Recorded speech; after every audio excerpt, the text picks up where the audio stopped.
Vem connosco explorar e descomplicar o mundo do Corporate Governance.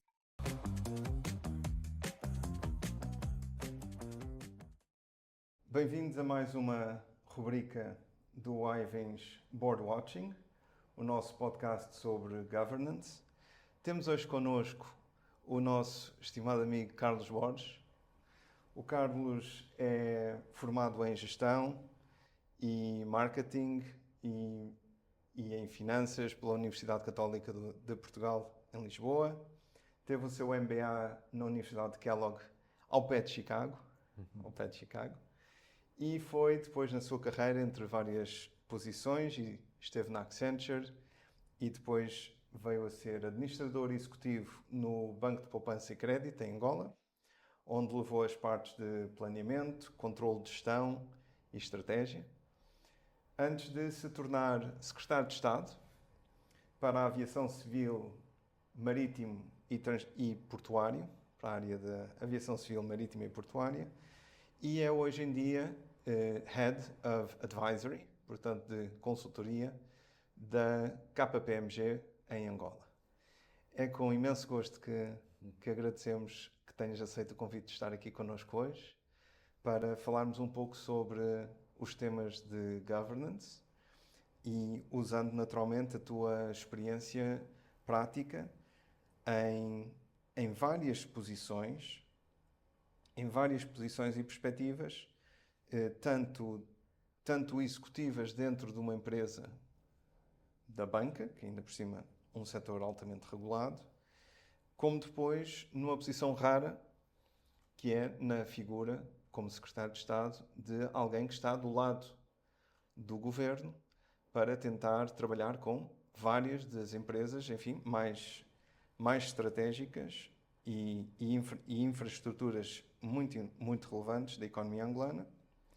E agora como consultor, a tentar apoiar membros de conselhos de administração e equipas executivas de várias empresas aqui em Angola. E, portanto, neste sentido, uma riqueza enorme de perspectivas, dentro e fora das empresas, no lado acionista do setor empresarial do Estado, e, portanto, neste sentido, é com imenso prazer que nós quisemos convidar-te para estar aqui connosco, para partilhar um pouco os teus pensamentos sobre os teus caminhos até agora.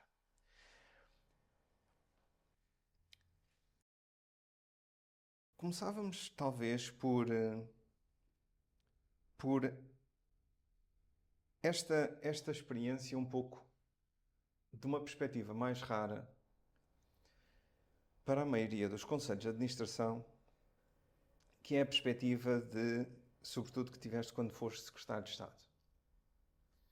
Conta-nos um pouco como é que foi chegar com, enfim, uma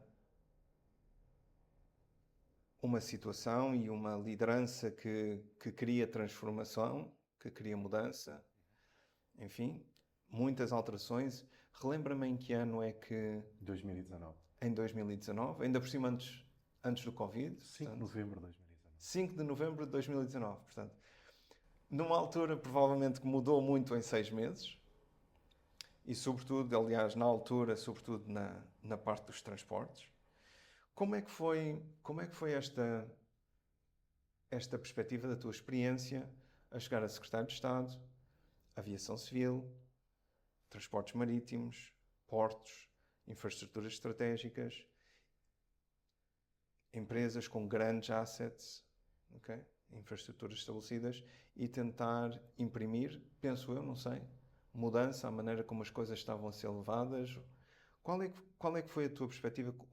Com que desafios com que situação é que te deparaste só na entrada, sem chegar depois ao Covid? Antes de mais, obrigado, Eduardo, pela introdução. Acho que disseste praticamente tudo. E a primeira nota que eu te deixo é: eu sou uma pessoa que aprendeu e desenvolveu as suas competências e a sua carreira no setor privado. Ponto número 1. Isto é importante para a coisa pública. Ponto número 2, eu não sou político, portanto, eu não sou afiliado a nenhum partido, não tenho uma filiação política, portanto, tecnicamente seria um tecnocrata. Alguém que quer ajudar à mudança, ajudar a implementar as melhores práticas, a ajudar a que possamos criar um legado para as gerações futuras. E esse é o propósito. Portanto, isto é importante partilhar à cabeça, porque isto determina muito o mindset de quem vai liderar ou a forma de liderar. Nós, no setor privado, estamos muito focados naquilo que é o retorno do investimento, naquilo que é a qualidade do produto, ou do serviço, sendo consultor. E aquilo que é também o desenvolvimento das competências de uma equipa, que é fundamental para se ter uma boa performance, bem como processos de decisão que sejam transparentes, que sejam rápidos e que ajudem a dar conforto aos diferentes stakeholders. Este é um mindset natural de quem vem do setor privado. E é assim que temos que encarar as coisas. Na minha humilde opinião, o setor público não deve ser diferente. Portanto, deve cada vez mais, de acordo com as suas características específicas que tem, porque tem algumas formas e algumas nuances que são importantes, que não são só políticas, acho que tem mesmo a ver com a cultura do serviço público, que fazem com que estes aspectos muitas vezes sejam avaliados de forma diferente, ou menosprezados, ou tratados quase como se fosse um pré-requisito, um checklist, um tick the box, para cumprir determinado tipo de procedimentos. E quando se tem esta responsabilidade, nós queremos trazer um bocado daquilo que é a nossa experiência para dentro de casa e queremos, sobretudo, simplificar. Porque a coisa pública é uma coisa complexa do ponto de vista administrativo, é algo complexo do ponto de vista de decisão, porque são muitos níveis de decisão. E é complexo também porque muitas vezes se confunde cargos com poder. O que é que queres dizer com isso?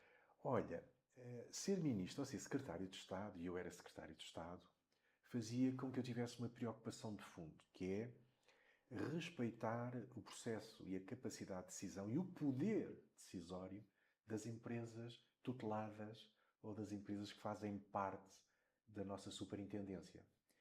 E todos estes conceitos são importantes. Porquê? Porque há órgãos os quais são nossos instrumentos de atuação, como o Instituto, e eles servem a um determinado propósito. Há empresas públicas que são tuteladas, mas que têm o seu modelo de governance independente. Uhum. Logo aqui tens uma diferença importante entre superintendência e tutela, que é crítica para o processo de decisão. E quando estamos a falar de uns, nós temos a capacidade de induzir, de definir e de ajudar na sua execução operacional. Quando estamos a falar dos outros, nós temos que respeitar as regras de delegação de poderes que existem e temos que, de alguma forma, responsabilizar quem de direito para que executem uma determinada estratégia que eles próprios aprovaram e nós somos acionista. Portanto, e como acionista, temos de nos comportar como alguém que acompanha a execução do negócio. Sendo serviço público, o serviço público muitas vezes não é um serviço orientado ao resultado. É um serviço orientado mais à satisfação da coisa pública. O que nos cria aqui também algumas dificuldades de percepção. Nós achamos que o resultado, e eu particularmente acho que o resultado, todas as empresas têm como objetivo ter resultados. O resultado tem que ser a qualidade do serviço que se presta, bem como o impacto que se quer que essa empresa tenha na sociedade, no setor, nos seus diferentes stakeholders. Portanto, os resultados têm que existir sempre.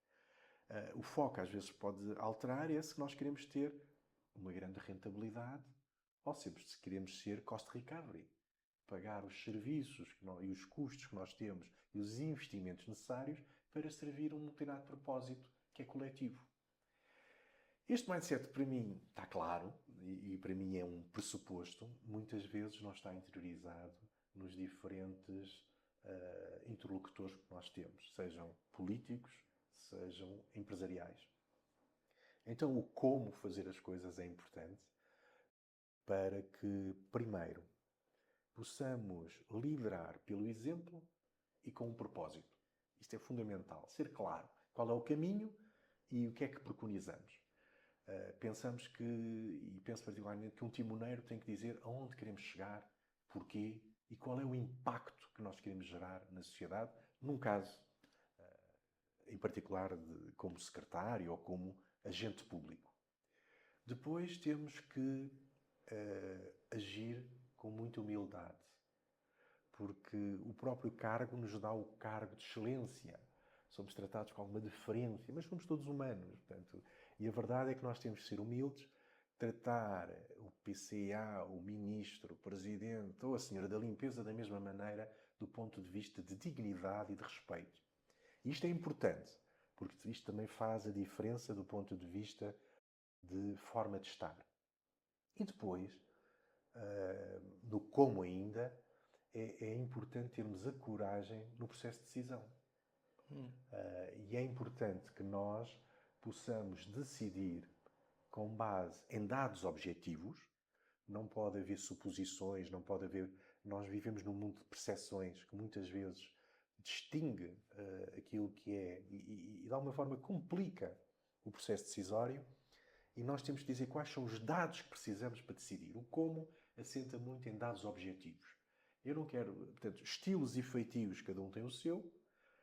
Os comportamentos de liderança derivam de uma clareza, de uma objetividade que se tem que pôr em cima da mesa para se decidir. Portanto, o relatório tem que ser objetivo, não pode haver amiguismos, não pode haver compadrio, não se pode nivelar por baixo. Portanto, tem que ser algo que responda àquilo que é o propósito da empresa, aquilo que são os seus objetivos de negócio, aquilo que é o resultado que se pretende atingir com um projeto ou com uma iniciativa, e as pessoas têm que ser accountable. Portanto, tem que haver aqui uma responsabilização. Há prazos, há budget, há equipas envolvidas, e é importante que nós possamos ter isto claro, e no como é importante acompanhar. Portanto, essa experiência foi interessante e muito interessante do ponto de vista pessoal, porque nunca imaginei estar do lado do setor público, muito menos me imaginava num contexto político, de decisão política, e como tal, para mim, eu próprio me senti surpreendido e questionava se tinha capacidade para um desempenho neste contexto, porque é um contexto diferente. Mas rapidamente nós nos adaptamos. Quando a vossa equipa, sobretudo, começou a trabalhar, e tu mencionas que não tinhas filiações políticas, mais focado na implementação de boas maneiras de trabalhar, o que é que foram algumas iniciativas que decidiram tomar? Que desafios ou que situações complicadas é que vocês identificaram, e que medidas é que vocês tentaram tomar para as abordar? Que panorama é que encontraste quando chegaste ao ponto em que entraste em si? Duarte, vou tentar ser o mais construtivo possível, porque obviamente encontramos muita coisa que se calhar não estamos à espera e se calhar não é propriamente aquilo que mais deve caracterizar as instituições, mas com estes faits divers à parte, a forma de atuar e o como fazer as coisas acontecer tem 3 ou 4 aspectos que são fundamentais. O primeiro é ter uma estratégia clara, o tal propósito. Qual é o caminho? O que é que nós queremos fazer? Tratava-se de implementar um conjunto de princípios, pressupostos e premissas que eu penso que ainda vão ter que, nos próximos anos, ser consolidados. Nomeadamente, menos Estado, mais setor privado. Portanto, isto é uma premissa, é um pressuposto.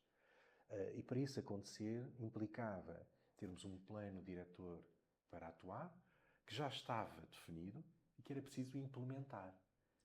Portanto, esse plano diretor existia, só que não podemos ter papel, temos de ter ações consequentes. Então, existindo esse plano diretor, que tinha uma característica também já por per si distinta, que era o primeiro plano diretor em Angola, que não era só de um setor, porque era Plano Nacional de Desenvolvimento do Setor dos Transportes e Infraestruturas Rodoviárias. Portanto, fazia a ponte com o setor das obras públicas. E isto é importante na ótica dos transportes, porque os transportes terrestres derivam muito, e como conhece a realidade, daquilo que são as estradas, a qualidade das estradas, a sua manutenção e as acessibilidades, o impacto que isto tem a nível da economia como um todo. Esta é uma característica diferenciadora. Depois, quando temos o propósito de atrair o setor privado e reduzir a influência do Estado, é preciso fazer uma transformação do quadro legal. Ou seja, todo o framework legal do setor dos transportes jamais será igual. Porque as mudanças foram tão substantivas que, de alguma forma, é quase impensável voltar atrás. Uma das mudanças, por exemplo, e ao nível da aviação civil, que era o setor que eu acompanhava, foi dizer que, tão simplesmente, e definir que o INAVIC, que era um instituto, e que era um instituto que era tutelado pelos transportes, deveria passar à autoridade.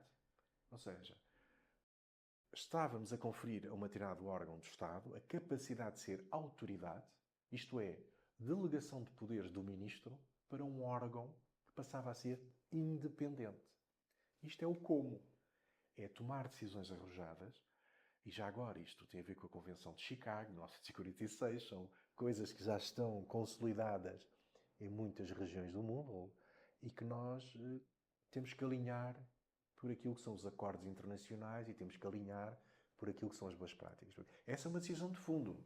E discutir isto com deputados, discutir isto com diferentes níveis políticos, ou até com a própria organização, com o próprio instituto, que necessitava de ter pessoas com uma diferente formação, com uma diferente capacidade de liderança, com uma diferente visão do seu papel, é uma mudança profundíssima. Porquê? Porque a cultura que está instalada é uma cultura do sim-chefe. O chefe ministro orienta, o diretor, a diretora do instituto executa.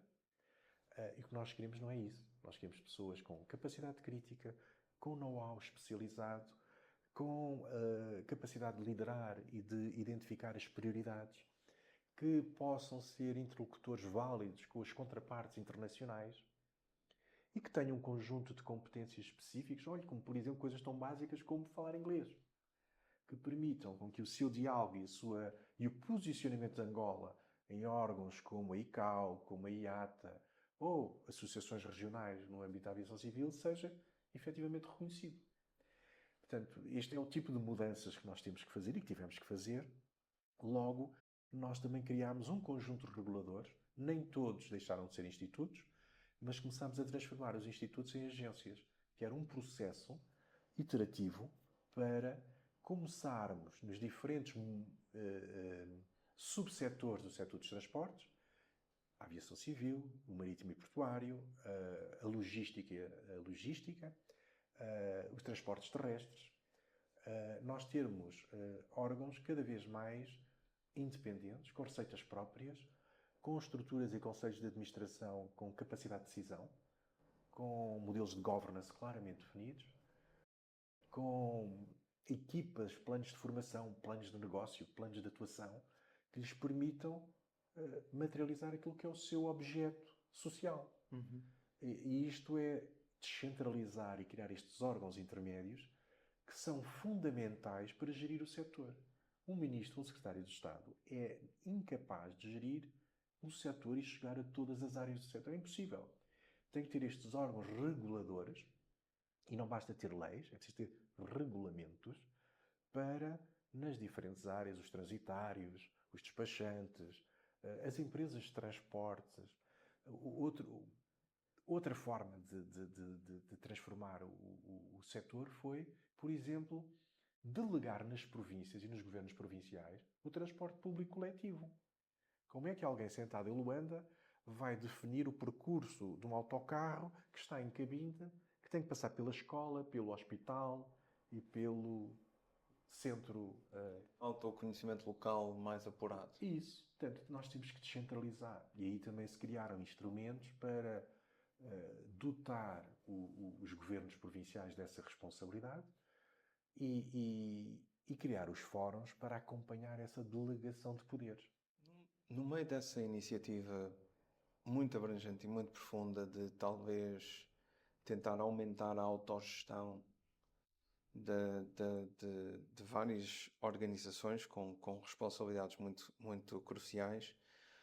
Como é que foi a reação? O que é que tu viste ao longo dos vários casos?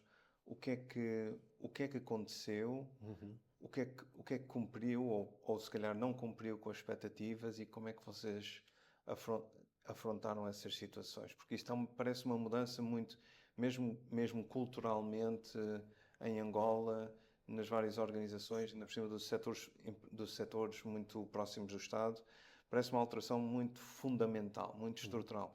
Como é que foi a reação? Quais foram as reações? Como é que vocês geriram essa situação? Duarte, houve um bocadinho de tudo.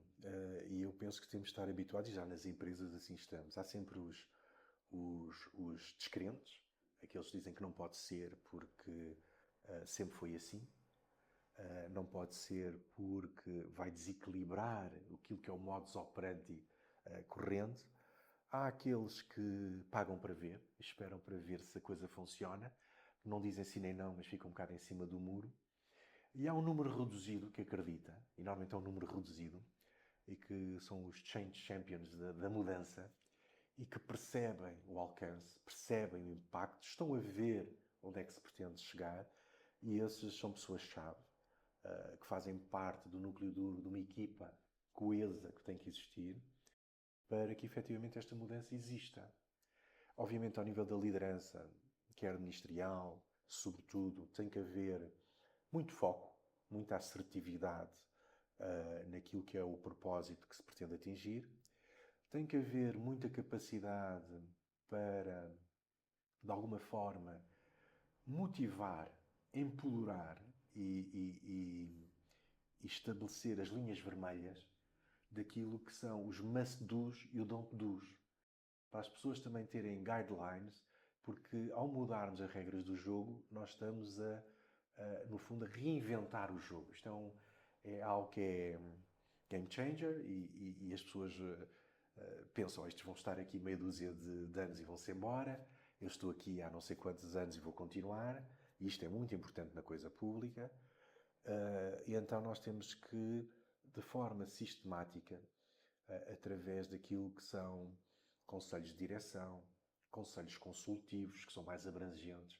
Os conselhos de direção envolvem as empresas tuteladas e as empresas superintendidas, os órgãos superintendidos. Os conselhos consultivos são mais abrangentes e envolvem o setor privado. Então, com base nesta visão estratégica, escolher os temas com prioridades, porque eles estão priorizados, levar aos fóruns próprios, discuti-los e tentar obter feedback.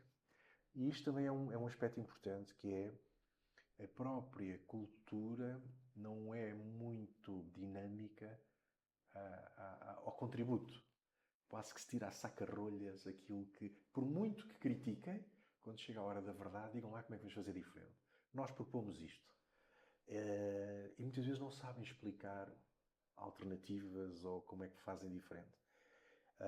E é importante fazer o buy-in, fazer o onboarding do setor privado também, para perceber que as coisas estão a mudar.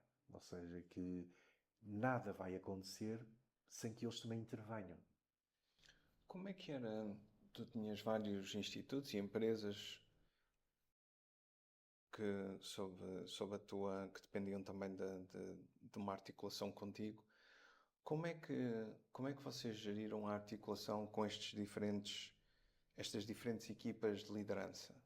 Portanto, mencionaste que há umas que eram mais proativas em conseguir adaptar às novas exigências e novas expectativas, outras que ficavam para ver. Aliás, é muito comum, digamos assim, uma certa falta de tempo, sobretudo quando estamos em cargos de grande relevo, uma certa falta de tempo e de estabilidade nos cargos e, portanto, o wait and see às vezes ganha por ver quem é que fica aqui mais tempo. Sim.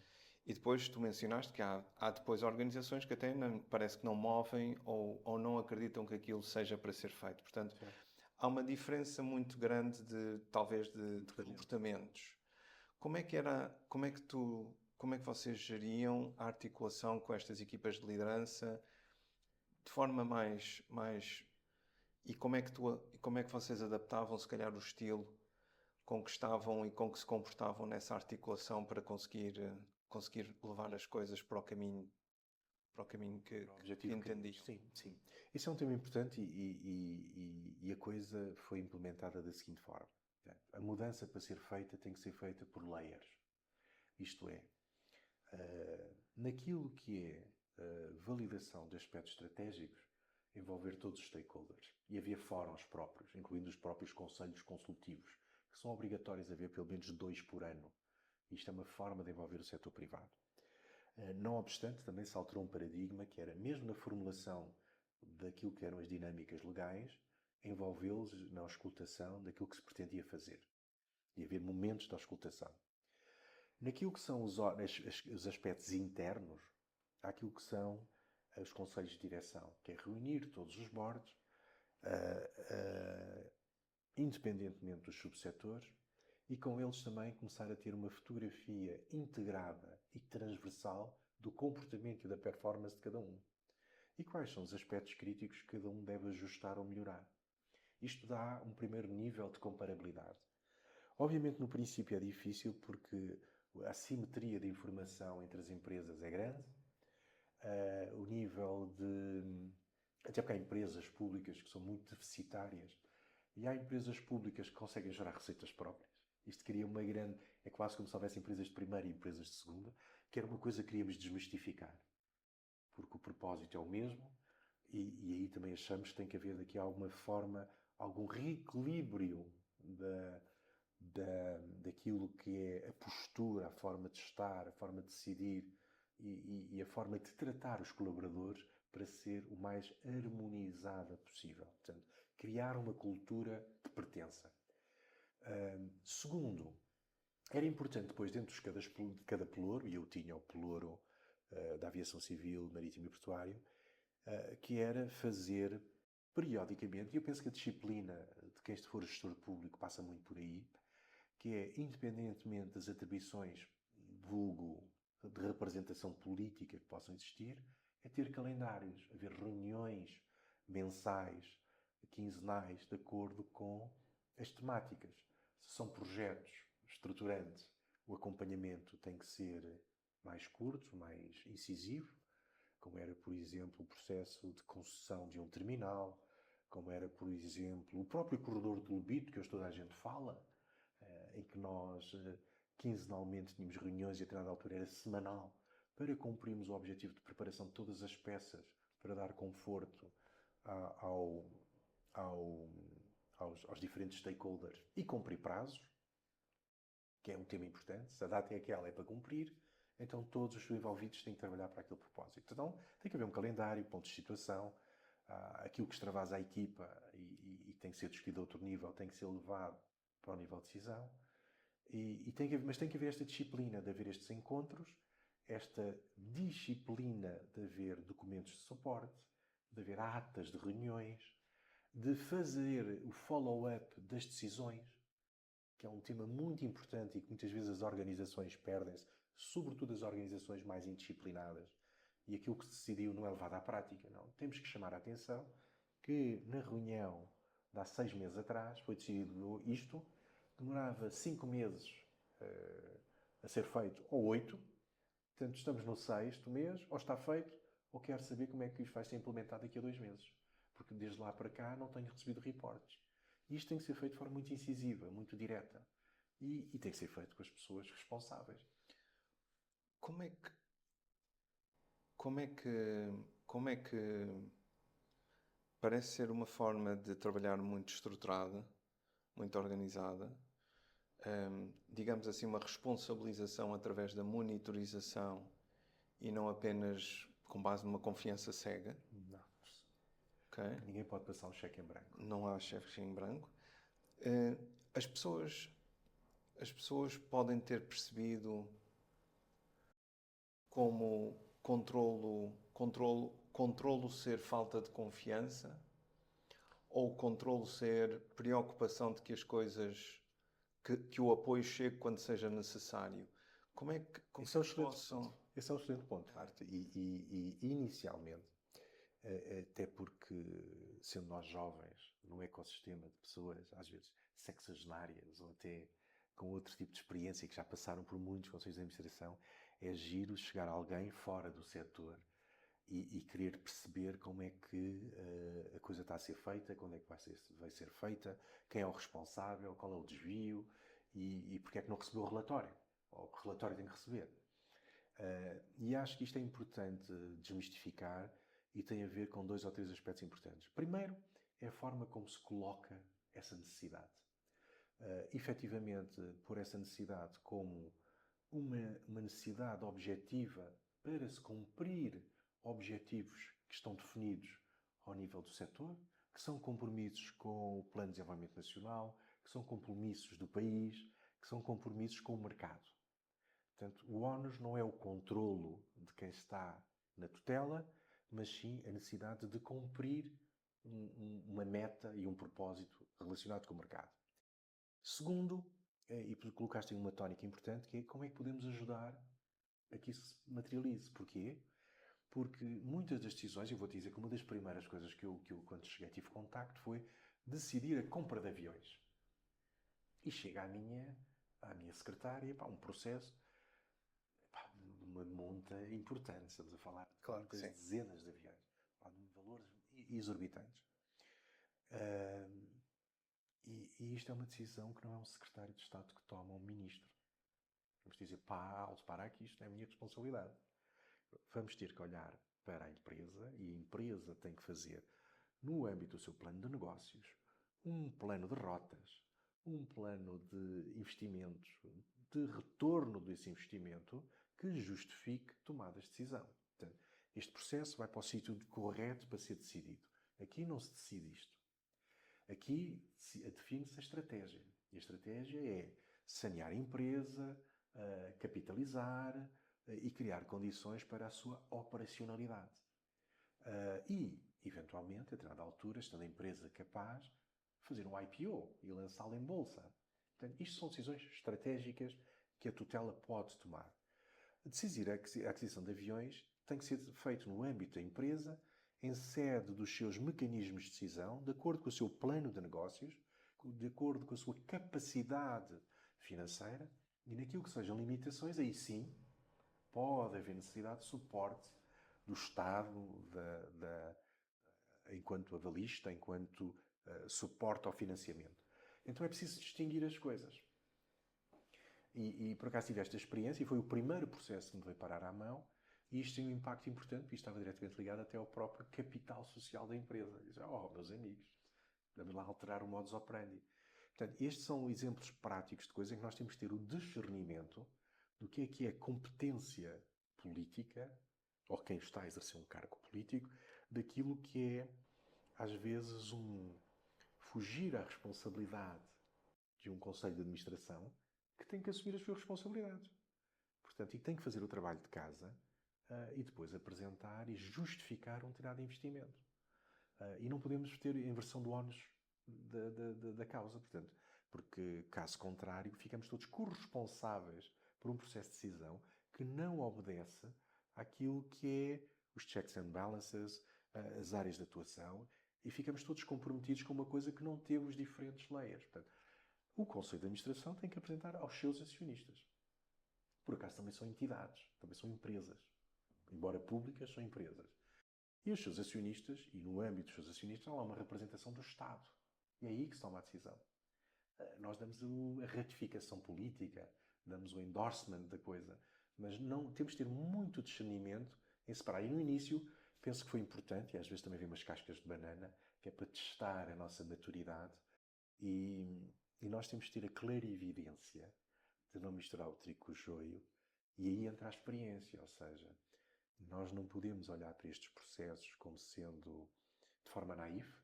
Temos que fazer o trabalho de casa, temos que perceber quais são as regras do jogo, ter a capacidade de olhar para a floresta e distanciarmos um bocado dos problemas. E essa frieza tem que existir. E a coisa pública pode ser disciplinada também. Portanto, não é o facto de ser um serviço público que faz com que isto seja decidido de forma mais confusa. Não, é o contrário. Na minha opinião, e reforçado depois da minha experiência pública, Na coisa pública, os checks and balances têm que ser mais reforçados, porque estamos a prestar contas a todos os cidadãos. E o dinheiro que nós estamos a gastar não é nosso, é de todos. Onde é que tu viste uma surpresa mais agradável na recepção deste tipo de nova forma de funcionar, nova desafios estruturais a como levar estas entidades para um futuro? O que é que foram momentos agradáveis de terem sido vistos? O que é que tu, onde é que houve um reconhecimento de que, sim senhor, eles abarcaram? Conta-nos um pouco esses momentos. Esse Mais felizes. é um ponto de vista interessante, que é quando chegas a uma posição destas e face à abrangência de desafios e à diversidade de entidades, de órgãos reguladores, os primeiros 4 meses tens de ter humildade, porque estás ali para aprender. E é importante teres também a humildade de ouvir desses próprios órgãos aquilo que é a experiência deles até aquele momento. E também com eles tentares identificar soluções. O que é que eles propõem como solução para mudarmos aquilo que não está bem. E aquilo que eles acham que nós poderemos fazer para os ajudar. Portanto, aqui o envolvimento e estes 4 meses são críticos para ganhares a equipa e que teres aqui uma visão coletiva, porque o propósito não é da empresa A, o propósito é do setor como um todo. E depois temos um umbrella maior que é o país, o contributo para o país. Portanto, esse é um primeiro passo. Humildade nos 100 primeiros dias, os 4 meses de adaptação que são necessários para tu entrares e dominares minimamente os processos. Tu nunca dominas tudo a fundo, nem podes. Portanto, também tens de ter essa humildade. Nem queres. Mas tens que ter na equipa pessoas que compreendam, que saibam e que te apoiem naqueles momentos-chave. E tu tens de saber onde é que essas pessoas estão. Portanto, estes 4 meses é para tu conheceres, no fundo, o teu papel, é para tu aprenderes com quem lá está há mais tempo, sobretudo o que é o histórico e quais são os desafios que cada um tem, tentares fazer o máximo múltiplo comum daquilo que são os aspectos que unem as pessoas. Isso é um tema importante. O que é que nos une? Não é o que nos separa, mas é aquilo que é um propósito comum e aquilo que é uma necessidade comum. Um exemplo, por exemplo, é que, tendo empresas que têm receitas e empresas que não têm, chegamos a uma empresa em que há um seguro de saúde, uma coisa tão simples, em que o board tem o seguro platina, os diretores têm o seguro ouro e todos os trabalhadores têm o seguro bronze. E depois chegas a outra empresa que não tem seguro. E tu dizes, não, até do ponto de vista social, nós temos que nivelar. Tem que haver aqui um... E quando tens preocupações que chegam às pessoas também, da tua estrutura, acho que também ajudas a captar a sensibilidade de todos eles, porque efetivamente estamos num processo de mudança. E nesse sentido, o como foi discutir a criação de uma entidade transversal, quase que mutualista, para que todos possam beneficiar das receitas ou dos benefícios que uns podem gerar, outros não tanto, mas vamos criar aqui um equalizador de compensações, e o seguro de saúde é uma compensação básica, que permita criar um ambiente corporativo, setorial, mais equilibrado. As coisas são simples. Agora temos é que ser pragmáticos. Talvez aqui em ponto de fecho, o que é que tu gostarias que as pessoas soubessem de positivo sobre o mundo onde estiveste quando estiveste na Secretaria de Estado? O que é que tu crees o que é que te surpreendeu pela positiva que possa não ser normalmente de conhecimento transversal cá fora? Olha, surpreendeu-me que, efetivamente, há um conjunto de pessoas que quer mudar e que tem vontade de mudar e tem potencial para mudar. Isso é uma surpresa importante, porque muitas vezes nós confundimos as organizações e pensamos e tratamos tudo como se fosse tudo o mesmo. E não é, é preciso diferenciar. Há pessoas boas, válidas, com muito conhecimento, e é bom quando deparamos com essas pessoas, porque efetivamente, e não são propriamente os líderes, muitas vezes estão perdidos na parte técnica, num qualquer gabinete isolado e que são uma alegre surpresa e tu perguntas como é que uma pessoa destas está aqui. Se calhar devia estar ali em cima. E isso são boas surpresas.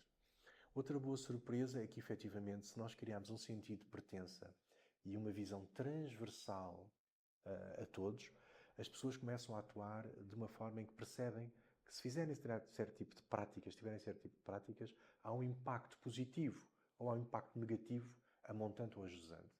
Isso também é importante, nós temos esse feeling e sabemos espalhar por todos essa sensibilidade.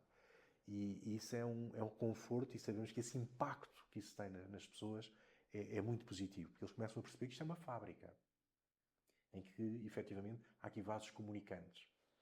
Outra coisa que para mim também foi uma surpresa positiva, porque, obviamente, vindo do setor privado, tinha muitas vezes e toda a gente dizia, tem cuidado com o que vais encontrar, etc. É que é possível fazermos as coisas de forma, e foi uma surpresa para mim gratificante, podermos ajudar de forma independente, podermos entregar e podermos sair também de forma discreta. Ou seja, acho que aquela solidão do dever cumprido, que é, fizemos o nosso trabalho e se calhar a maior frustração é que podíamos ter feito o dobro ou o triplo, mas há coisas que não dependem de nós. É algo que para mim foi uma surpresa e sobretudo também é o reconhecimento das pessoas, porque ainda hoje para muitos sou excelência, eu digo, olha, excelência, não sou nada. Secretário, olha, não, só se for secretária e vou-me dobrar para tu poderes escrever aqui nas minhas costas. Mas acho que é o reconhecimento também de teres passado num lugar destes, num processo de tanta transformação e deixar as pessoas que, uns gostando, outros não gostando, te respeitam. E isso penso que é o melhor cartão de visita. E no final, deixares também a tua marca, que é, vamos lá fazer mudanças. O que está bem é isto, o que temos que mudar é isto. E isto passa por ações, por processos e por pessoas. Fazes um relatório em que dizes, é preciso mudar isto, é preciso mudar estas pessoas, estes não têm perfil, não há fit and proper para estarem aqui, e as coisas têm que ser ditas. Portanto, e essas também são coisas que as pessoas no início ficam chocadas, porque nunca ninguém ou poucos fazem isso, mas que depois, mais à frente, tinha razão. As pessoas não têm perfil, as pessoas não estão a cumprir, ou a mudança que fez foi para melhor. Isto às vezes são decisões difíceis, não é? Mas foram bem tomadas, acho eu. E aquelas que não foram, meia culpa, estamos sempre a aprender. E servir para a coisa pública é muito desafiante. É fazer um puzzle em que as peças estão a mudar de formato constantemente. E isso é um bocado a política, foi o que eu aprendi. É um puzzle em que as peças, olhamos para trás, elas mudaram de formato. Então temos que voltar atrás para reativar o puzzle que já estava construído. E se calhar é a coisa mais difícil que hoje nós temos em cima da mesa. Ok, muito bem, perfeito. Carlos, um prazer ter conversado contigo. Muito obrigado por teres partilhado todas estas experiências e aprendizagens connosco e desejamos-te muito boa sorte. Obrigado eu. Espero ter sido útil. Muito obrigado. bem.